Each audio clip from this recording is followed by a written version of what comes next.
आरोन कहाँ बोल रहा है, क्या बोल रहा है? आस्तिक बनने को, जैन मिलने को मिला है चातुर्मास। रो बोल रहा है रोज गुस्सा छोड़ने को मिला है चातुर्मास, और ना बोल रहा है नया इतिहास बनाने को मिला है चातुर्मास। अपने जीवन को, आंतरिक जीवन को उत्कृष्ट और महान बनाने के मैंने 10 बिंदु दिए थे, जो मेरे फेवरेट चिंतनीय बिंदु हैं। हर मोड़ पर आप, समस्या आपके हाथ में है, समस्या कैसी बनाना है। छोटी भी समस्या बड़ी बन सकती है, बड़ी समस्या भी छोटी बन सकती है। अब बड़ी को छोटी बनाने का पहला सूत्र मैंने दिया था, इसमें भी क्या है? कल्याण है, ये सूत्र दिया था। आंतरिक पावर, आंतरिक ऊर्जा को बढ़ाने का दूसरा सूत्र दिया था मैंने, कभी भी कुछ भी हो जाए निंदा करो ही मत। तीसरा सूत्र मैंने दिया था, मैं तो अभी सिर्फ शार्ट में आपको बता रहा हूँ कि तीसरा सूत्र दिया था मैंने, क्योंकि माताओं बहनों को ले नहीं गए थे, उनको आकुलता व्याकुलता होगी, हमको तो ले नहीं गए। हालांकि सुन सकते हो, वो तो सुन ही लेना आप। लेकिन तीसरा सूत्र दिया था, आप क्या दो? आप दुआ मांगो नहीं, दुआ दो। जितनी दुआओं को प्रेषित करोगे उतना आपका भी जीवन बनता चला जाएगा और सबका जीवन महान उत्कृष्ट बनता चला जाएगा। चौथा बोला था, हर कार्य को सेवा मान लो।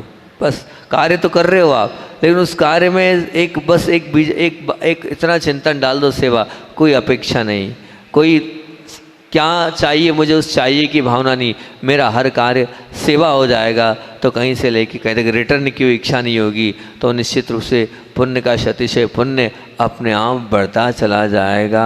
ये हमने उस बुद्ध बोधन में 4 बिंदु, 5वां महत्वपूर्ण बिंदु ये दिया था कि आप क्या करो, आप तो बस हमेशा हर पल हर क्षण आप क्षमा मांगते चलो। जितनी आप क्षमा मांगोगे उतना ही आपका भला होता चला जाएगा।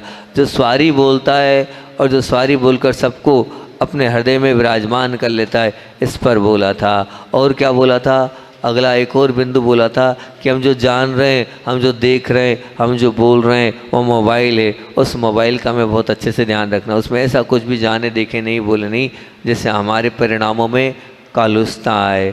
फिर क्या बोला था कि अपनी आंतरिक पावर को बढ़ाना है तो मौन रहना सीखो। जितना आप मौन रहोगे उतनी आपकी पावर बढ़ती चली जाएगी।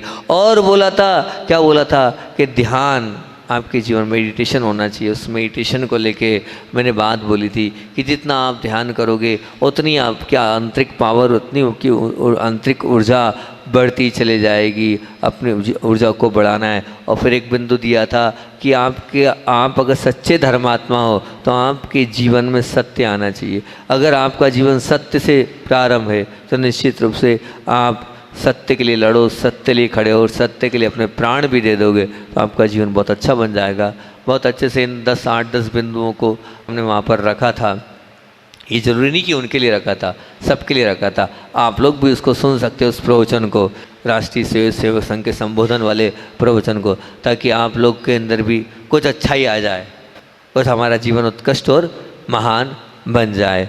और बात क्रोध की श्रृंखला की चल रही है और क्रोध की श्रृंखला में क्रीम कोटेशन वाली बात चल रही है। तो उसमें जब मैंने एक प्रवचन किया था उसकी शुरुआत ही की थी कि जंगल के कोने में प्रज्वलित हुई अग्नि चिंगारी यदि आगे ना बढ़े तो वो अपने आप बुझ जाती है। और बस इसी प्रकार मन में पैदा हुआ आवेश क्रोध के रूप में प्रकट ना हो तो वो आगे नहीं बढ़ता है, वो सहजता से उसका बल टूट जाता है। आवेश आता है मन में, उस आवेश को वही ठंडा कर दो, क्रोध के रूप में रूपांतरित मत करो। आप उस आवेश को समझ जाओ, क्योंकि क्रोध की आधारशिला क्या है? अधीरता है। यदि अधीरता ना हो, यदि प्रतिकूल बात का प्रतिभाव देने की जल्दबाजी ना हो, हम जल्दबाजी कर लेते हैं तो फिर क्रोध प्रकट होने की संभावना रहेगी ही नहीं। इसलिए आप अधीरता अपने वचनों से, जल्दबाजी नहीं करो और वचनों से प्रकट मत करना। क्योंकि ध्यान रखना, बेसुरा क्रीम कोटेशन उस दिन का, बेसुरा गाने वाला, रूखा बोलने वाला और जल्दबाजी करने वाला की ध्यान रखना के साथ उसकी सभा भी विफल होती है और उसका जीवन विफल होता है। उसके जीवन में अनेक दुश्मन हो जाते हैं और आप बहुत जल्दबाजी करते हो। इतनी जल्दबाजी में ही आपका पूरा कराया पूरा नाश हो जाता है। जल्दबाजी मत करो, हड़बड़ाहट मत करो, आप उत्सुकता मत दिखाओ, आप इतनी भी उत्सुकता मत दिखाओ कि सामने वाला आपकी जरा सी बात को लेकर परेशान और हैरान हो जाए। इसलिए नहीं, कुछ खराब हो जाए थोड़े समय के लिए रुक जाओ, बोलने की जल्दबाजी मत करो। बिल्कुल आप जल्दबाजी बोलने की कर लेते हो और उस बोलने की जल्दबाजी में ही सब कुछ समाप्त हो चला जाता है। इसलिए हमें जल्दबाजी नहीं करना है, ये ध्यान रखना है कि शिकायत क्यों करते हैं हम। शिकायत इसलिए करते हैं क्योंकि हमें रहते नहीं बनता और हम शिकायत कर लेते हैं। इसलिए शरीर की स्वस्थता, मन की प्रसन्नता और आत्मा की सात्विकता, इन सभी को रफा दफा अगर कोई कर देता है तो जल्दबाजी वाला हमारा आवेश वाला वो क्रोध। इसलिए हमें क्रोध के पहले 100 बार सोचना है कि ये क्रोध करने योग्य है या नहीं है। इस बात पर बहुत सुंदर सी और बहुत सारी बातें बोली थी। और फिर उसके बाद अगला प्रवचन मैंने आप लोगों से किया था, वो बड़ा सुंदर प्रवचन था। क्रोध इंसान को विनय से भी भ्रष्ट करता है और विवेक से भी भ्रष्ट करता है। जब भी क्रोध करेगा विनय समाप्त हो जाएगी और जब भी क्रोध करेगा विवेक समाप्त हो जाएगा। विनय और विवेक जिसके पास नहीं है, निश्चित मान के चलना वो चलता फिरता शैतान है। जिसके पास विनय नहीं और जिसके पास विवेक नहीं, वो चलता फिरता शैतान है। इसलिए क्रोध ने किसी को विनय की नहीं और क्रोध ने किसी की सुनी नहीं, और क्रोध ने यहाँ तक कि माता पिता की विनय नहीं करी, गुरु की विनय नहीं करी, परमात्मा की विनय नहीं करी और उनका सत्कार नहीं किया, तो निश्चित रूप गुरु के साथ भी उसने उद्दंडता कर दी है। इसलिए ध्यान रखना, मैंने उस दिन एक ही बात बोली थी, एक नियम दिया था आपको, सब करना। क्या नियम था उस दिन का, याद कर लो, भूल गए? गुरु के सामने, प्रभु के सामने और उपकारी के सामने कभी क्रोध मत करना। नियम रिपीट करा रहा हूँ, आप अगर भूल गए हो तो मैं आपको बता रहा हूँ। गुरु के सामने, प्रभु के सामने और जिन्होंने हमारा उपकार किया है उनके सामने हमें क्रोध नहीं करना। हमने क्रोध कर दिया, अरे तेज आवाज़ में किसके सामने बात कर रहे हो आप? 3 लोग के नाथ के दरबार में बात कर रहे हो आप, उन गुरु के सामने तेज आवाज़ में बात कर रहे हो, थोड़ी तो शर्म करो। कहाँ काटोगे गुरु के सामने तेज आवाज़ में बात करके आप? अरे समझो तो सही बात को, क्यों जल्दबाजी कर रहे हो आप? क्यों तेज आवाज़ में वहाँ बात कर रहे हो? बिल्कुल नहीं। ये उस दिन मैंने कहा था, विनय तो सर्व गुणों का मूल है और कल्याणम सर्वेषां भाजनम विनय। इस दुनिया में विनय सबसे बड़ी चीज़ है और विनय से भ्रष्ट हुआ व्यक्ति गुण से भी भ्रष्ट हो जाता है। इसलिए क्रोध एक और विनय को अपना शिकार बनाता है, दूसरी ओर विवेक को अपने शिकंजे में लेता है। इसलिए नहीं, बिल्कुल नहीं, हमें जल्दबाजी बिल्कुल नहीं करना है। क्योंकि क्रोधी के साथ तो निश्चित रूप से, क्रोधी जब होगा तो भोजन में भी और व्यवहार में भी और हर स्थान में उसका वो क्रोध नज़र आएगा। इसलिए ध्यान रखना हमें। तो मैं एक और उस दिन बहुत सुंदर को दिया था, हमने क्या बोला था कि क्रोध जब बोलता है वो बोलता नहीं है, वो बकवास करता है, वो भोजन नहीं करता, भोजन को निपटाता है, वो बातचीत नहीं करता, वो चिल्लाता है, वो व्यवहार को संभालता नहीं, वो व्यवहार को बढ़ाता है। और परिणाम क्या होता है? परिणाम होता है विवेक तो जीवन को वस्त्र है, विवेक तो जीवन का वस्त्र है, शरीर का, पर अलंकार ना हो तो चलेगा, पर वस्त्र ना हो तो बिल्कुल नहीं चलेगा। इसलिए आपके जीवन का विवेक वस्त्र है। एक बार आभूषण नहीं हो तो चल जाएगा, लेकिन वस्त्र नहीं होंगे तो चलेगा क्या? 3 काल में नहीं चलने वाला है। इसलिए विवेक को आप जीवन में निश्चित रूप से रखो। तुम्हें यदि गुण से भ्रष्ट नहीं होना है तो विनय को पकड़े रखना होगा, मार्ग से भ्रष्ट नहीं होना है तो विवेक को हाजिर रखना होगा। क्रीम कोटेशन था उस दिन का, क्या था? तुम्हें यदि गुण से भ्रष्ट नहीं होना है तो विनय को पकड़े रखना होगा और मार्ग से भ्रष्ट नहीं होना है तो विवेक को हाजिर रखना होगा। विवेक को अपने साथ अपने जीवन में रखना होगा। इसलिए चिंता, संताप, उद्वेग, अशांति के सिवा इस विनय को नहीं रखोगे तो और कुछ मिलने वाला नहीं है। इसलिए अपने जीवन को उत्कृष्ट और महान बनाना है तो विनय और विवेक दोनों चाहिए। और विनय और विवेक उसी के पास होता है जिसके जीवन में क्रोध नहीं होता है। क्योंकि ध्यान रखना, उस दिन का एक और क्रीम कोटेशन, स्वभाव बदले बिना, ध्यान से सुन लो, स्वभाव बदले बिना प्रभाव बढ़ाने की कोशिश करना ये स्वयं के लिए खतरनाक है। पहले स्वभाव बदलो, निश्चित रूप से तभी दुनिया पर प्रभाव पड़ेगा। नहीं तो आप चाहो कि मेरा प्रभाव पड़े, नहीं, बिल्कुल नहीं पड़ेगा। आप अपने स्वभाव को बदलते जाओ तो निश्चित रूप से आपका जीवन उत्कृष्ट और बहार बनता चल जाएगा। फिर उसके बाद अगला प्रवचन अपन ने बहुत सुंदर प्रारंभ किया था कि संपत्ति बढ़े पर सद्बुद्धि ना हो, शक्ति बढ़े पर विवेक ना हो, रूप मिले सुंदर मिले पर सुईल की सुगंध ना हो, कंठ सुरेला मिले पर अंदर से वासना की आग से जल रहा हो, छुरी सुने की हो पर गुंडे के हाथ में नुकसान के सिवाय कुछ नहीं होगा। उसी प्रकार यदि डॉक्टर के हाथ में छुरी हो तो उसका कोई कोई विरोध नहीं है, सज्जन के पास शक्ति हो तो उसका कोई विरोध नहीं है। उसी प्रकार मूल बात थी कि विरोध क्रोध का नहीं है, यदि वो स्वयं के दोषों पर हो। यदि क्रोध का विरोध नहीं है, यदि वो दोषों के प्रति हो, और विरोध आवेश का नहीं है, यदि वो अपनी स्वयं की कमियों पर हो। क्रोध करो, मैंने छूट दे दी थी उस दिन के प्रवचन में, खूब क्रोध करने की छूट दे दी, आवेश में आओ बिल्कुल, पर किसके लिए बोला था? स्वयं पर क्रोध करो, स्वयं पर। कभी थप्पड़ मारा आपने अपने आप को? कभी एक आध बार सुबह तुमने थप्पड़ मारा अपने आप को? नहीं मारा? बोल तो सही भैया, मारा नहीं मारा? नहीं मारा। अपने आप को भी थप्पड़ मारो, अपने आप की भी कॉलर पकड़ो, अपने आप को भी आंख दिखाओ, अपने आप पर भी आवेश में आओ। तो निश्चित रूप से जो व्यक्ति अपने आप पर क्रोध करता है, जो अपने आप पे आवेशित होता है, जो अपने आप को दंडित करता है, जो अपने आप को अपने आप से उद्वेलित अपने आप के लिए होता है, उसका जीवन महान और उत्कृष्ट होता है। हम तो दिन रात लगें दूसरों पर क्रोध करने पर और दूसरों पर आवेशित होने पर। ध्यान रखना, क्रोध उस दिन का और क्या क्रीम कोटेशन था, क्रोध धर्म से भी भ्रष्ट करता है, साथ में धन से भी भ्रष्ट करता है। धर्म भी जाएगा, धन भी जाएगा क्रोधी व्यक्ति का। क्रोध सज्जनों से भी दूर करता है, स्वजनों से भी दूर करता है। निश्चित मान के चलना, न सज्जन बच पाएंगे न स्वजन बच पाएंगे। क्रोध मन को भी बिगाड़ता है और क्रोध शरीर को भी बिगाड़ता है। क्रोध परलोक को बिगाड़ता है और साथ साथ में यह लोक को भी बिगाड़ता है। फिर हाथ कंगन को आड़ से क्या, इसी स्पष्ट वास्तविकता होने के बाद भी हमें इनकार क्यों करना है? हम नास्तिक भी इस चीज़ को स्वीकार करता है, आस्तिक तो छोड़ दो। तो बस हमें क्या करना है? उस क्रोध भरे जीवन को अपने जीवन से निकालना है। फिर उस दिन अगले प्रवचन का क्रीम कोटेशन, पत्थर हृदय के बिना, पत्थर हृदय के बिना कठोर वाणी संभवित नहीं है, और सूखी घास के बिना आग नहीं फैलती, वैसे सूखे हृदय के बिना क्रोध की अग्नि नहीं फैलती। आपके जीवन में क्रोध है, कहीं ना कहीं आपका मन दया वाला नहीं है, करुणा वाला नहीं है, इसलिए आपके मन में, आपके जीवन में क्रोध भरा है। क्योंकि आग फैलने की, रोकने की एकमात्र विकल्प है, घास सूखी है, तिनके वाली है, तो उसे कोई हटा नहीं सकता है। क्रोध की आग को फैलने और रोकने का श्रेष्ठ विकल्प यही है कि हृदय पर का सूखापन हटा दो, हृदय को हरा भरा कर दो।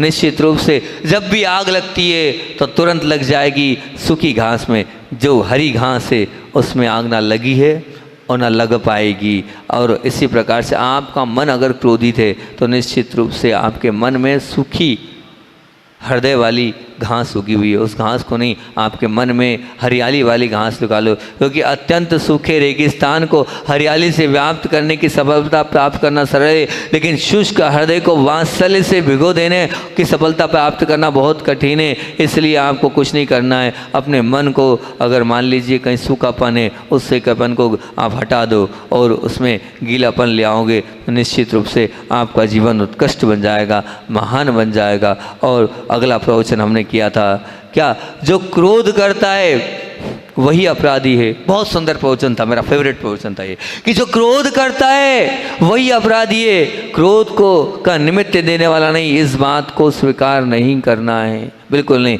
जो क्रोध करता है वही अपराधी नहीं है, क्रोध का निमित्त देने वाला नहीं है। नहीं, ये बात हटा दो अपने जीवन से कि क्रोध करने वाला अपराधी है या क्रोध का निमित्त देने वाला अपराधी है। इस बात को हमें अपने जीवन से अलग करना है। नहीं, क्रोध करने वाला अपराधी नहीं है और ना ही क्रोध का निमित्त देने वाला अपराधी है। मेरा स्वयं का कर्म का उदय था, इसीलिए मुझ पर उसने क्रोध किया। 100 लोग बैठे थे, लेकिन 10 लोग और भी थे, और भी 50 लोग थे, सब पर क्रोध नहीं हुआ। मुझ पर ही क्यों हुआ? मुझ पर ही क्यों हुआ? कारण क्या है? कहीं ना कहीं उस पर दोषारोपण नहीं करना है, हमें तो अपने आप पर लेना है। इसलिए हमें तो क्षमा वाला व्यवहार हमारा रखना है। क्षमा मैंने रखी, क्रोध उसने किया, करने दो। निश्चित रूप से त्याग मैंने किया। अब मालूम है सब लोग ढोलते हैं, क्या ढोलते हैं? ये प्रवृत्ति है, क्षमा मैंने रखी लेकिन मेरे भाव क्षमा रखने के थे, लेकिन उसने मुझे क्रोध करवाया। वो ये बोलता है सामने वाला, त्याग मैंने किया लेकिन क्या करूँ, ज़बरदस्ती वो होटल में मुझे ले गया। मंदिर में जाना चाहता था लेकिन क्या करूं, मंदिर उसने आने ही नहीं दिया। अरे ये सब जो मानसिकता, ये सब जो धारणाएं, ध्यान तो मैं करना चाहता था, लेकिन क्या करूं, अभी हाल दुकानदारी अच्छी नहीं चल रही है। मैं तो अनीति और संस्कार सरकार के कानूनी कार्रवाई नहीं करना चाहता, लेकिन क्या करूं, इतना सारा टैक्स हो गया है, इस वजह से मुझे चोरी करना पड़ रहा है। मैं तो प्रभु की स्तुति गान मैंने किया, करना चाहता था, लेकिन उसने व्यवहार ही ऐसा किया कि मुझे गाली बकना पड़ी। ये सब का सब जो व्यवहार आप कर रहे हो, ये झूठा व्यवहार है आपका, ये सच्चा व्यवहार नहीं है। इसलिए आप दूसरों पर ढोलना बिल्कुल बंद कर दो। दूसरों के ऊपर आप क्या इसके वजह सिवा, उसकी वजह सिवा इस बात को धोल दो, छोड़ दोगे तो बहुत अच्छी बात है। उस प्रवचन में विशेष बात क्या बोली थी, अच्छे व्यक्ति एवं सच्चे व्यक्ति दोनों को ईर्ष्या और द्वेष सहन करना पड़ता है। उदाहरण क्या दिया था, सुंदर सा उदाहरण दिया था कि तराजू को देखा है आपने, तराजू का वो जो पलड़ा है हल्का होता है वो कहाँ जाता है, ऊपर। भारी होता है वो कहाँ जाता है, नीचे जाता है। इसी प्रकार जो गुणवान होते हैं वो निश्चित रूप से नीचे की ओर आते हैं, और जो हल्के होते हैं वो ऊपर चढ़ते हैं, ऊपर की उल्टी सीधी बात करते हैं और वो अपना प्रभाव दिखाते हैं। जो हल्का अधिक होता है वो ऊपर चढ़ के प्रभाव दिखाता है, और जो भारी होता है वो हमेशा झुकता चले जाता है और नीचा चले आता है और अपने आप को बने से ओत प्रोत रखता है। हमें तो अच्छा बनना है तो हमेशा नीचे हमारा पलड़ा भाई नीचे की ओर आए तो अपने आप को मानना कि हमने सब कुछ कर लिया। अज्ञानी क्या करते हैं वो महत्व की बात नहीं है, ज्ञानी उसका क्या उत्तर देते हैं ये बहुत महत्व की बात है कि ज्ञानी उसका किस प्रकार से उसको उस प्रकार की प्रतिक्रिया को व्यक्त करे। क्योंकि आपने प्रतिक्रिया के शब्द सुना होगा, लेकिन मैंने उस दिन कहा था कांति का शब्द सुना है कि नहीं। गाली का जवाब गाली से देना, हिंसा का जवाब हिंसा से देना, ईंट का जवाब पत्थर से देना, इसका नाम प्रतिक्रिया है। और गाली का जवाब विस्मित से देना, हिंसा का जवाब वात्सल्य से देना, ईंट का जवाब फूल बिछा देना, इसका नाम कांति है। बिल्कुल निश्चित रूप से मैं तो कहता हूँ पशु जीवन की में प्रतिक्रिया शोभा देती है, जब आप डंडा उठाते हो तो सिंह मारता है, परंतु मानव जीवन में तो कांति ही शोभा देती है। आप जिन्हें संत महापुरुष या भगवान कहते हैं उन्होंने भी किसी ने भी प्रतिक्रिया का रास्ता अपनाया नहीं है, उनकी जीवन में कांति का रास्ता था। चाहे आप उठा के देख लो, राणा ने मीरा को जहर पिलाया, लेकिन वो क्या हुआ, प्रतिभाओं ने मीरा ने दुनिया में उसके सामने भक्ति का नृत्य पेश कर दिया। केकैया ने प्रभु राम को क्या दिया, वनवास दिया, लेकिन राम ने केकैया को निर्मल प्रेम दिया। तुलसीदास ने खुद के गांव में घर में कोई व्यवहार उसके साथ अच्छा नहीं हुआ, फिर भी उसने तो सब उस गांव के लिए रामचरितमानस को दिया। कोई कितना भी प्रतिकूल व्यवहार करे, लेकिन हमें तो क्या है, अच्छा ही बांटते चलना है। ये निश्चित रूप से बात है क्योंकि पेड़ चाहे आम का हो, चीकू का हो, नारियल का हो, पपीते का हो, अमरूद का हो या केले का हो, उस वृक्ष पर फल जब लगते हैं तो मैंने बोला था हमारी सोनम दीदी ने उसको पकड़ के रखाएगा, बार बार बोलती है, बोले जिस फल पर ये मेरा प्रवचन बड़ा ही ज़्यादा ही वायरल हुआ कि जिस पेड़ पर फल लगते हैं उसी पेड़ पर पत्थर क्या हुआ, मारे जाते हैं। आम के वृक्ष पर ही पत्थर मारते हैं। ध्यान रखना, कोई भी व्यक्ति बमूल के वृक्ष पे या नीम के वृक्ष पे आज तक किसी ने पत्थर नहीं मारा है।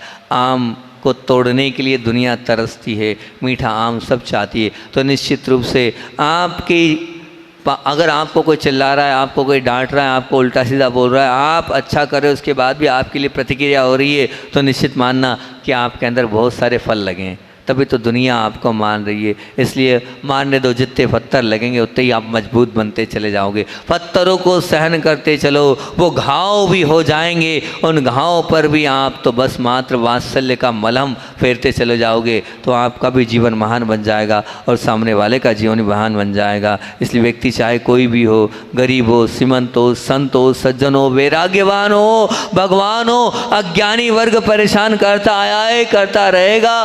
पर आप तो कल का जो प्रवचन था, आप तो क्या दो दुआओं को प्रेषित करो, बद्दुआएं मत दो। ये बात आप क्रोध से मुक्त होने के लिए अत्यंत सहायक सिद्ध होगी। पत्थर हो, गाली हो, क्रोध हो, आपको उसका क्या करना है, आपको प्रतिक्रिया नहीं देकर उसकी क्रांति का देना है। तुम्हारी सोच अगर ये नहीं होगी तो निश्चित रूप से आप क्रोध से आगे नहीं बढ़ पाओगे। फिर उसके बाद और आगे एक प्रवचन में हमने बात बोली थी कि निशाना चूक जाए ये निष्फलता मानी जाती होगी, किंतु लक्ष्य बिना का निशाना लगाना, निम्न स्तर का निशाना लगाना, ये तो आत्मा की निर्बलता मानी जाती है। वो निशाना सामने वाला लगा रहा है, लगाने दो उसको, लगाने वाले को, वो लक्ष्य बिना निशाना लगा रहा है, पर आप वो निशाना चूक जाएगा निश्चित मान के चलना। पर आपको अपना निशाना चूकना नहीं है, आपको तो क्षमा रखना है, और क्षमा के प्रयत्नों को आप कामयाबी देते रहे तो निश्चित रूप से सामने वाला निष्फल होता चला जाएगा। फिर उसमें अंतिम प्रवचन में हमने बात बोली थी,